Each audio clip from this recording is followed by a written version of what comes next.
اور جب شیطان نے ان کے اعمال ان کو آراستہ کر دکھائے اور کہا کہ آج کے دن لوگوں میں سے کوئی تم پر غالب نہ ہوگا اور میں تمہارا رفیق ہوں، لیکن جب دونوں فوجیں ایک دوسرے کے مقابل صف آرا ہوئیں تو پسپا ہو کر چل دیا اور کہنے لگا کہ مجھے تم سے کوئی واسطہ نہیں، میں تو ایسی چیزیں دیکھ رہا ہوں جو تم نہیں دیکھ سکتے،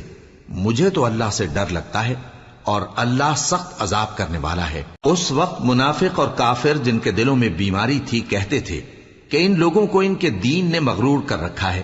اور جو شخص اللہ پر بھروسہ رکھتا ہے تو اللہ غالب ہے، حکمت والا ہے۔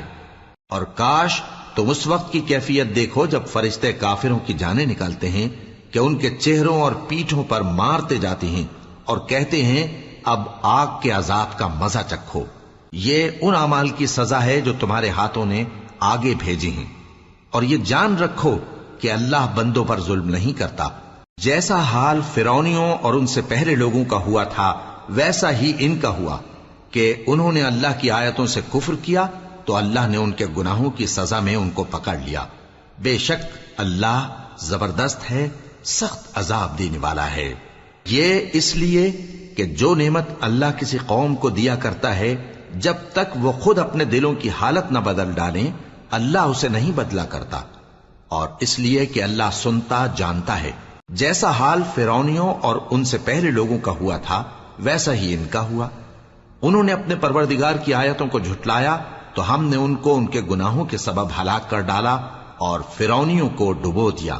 اور وہ سب ظالم تھے۔ جانداروں میں سب سے بدتر اللہ کے نزدیک وہ لوگ ہیں جو کافر ہیں، سو وہ ایمان نہیں لاتے۔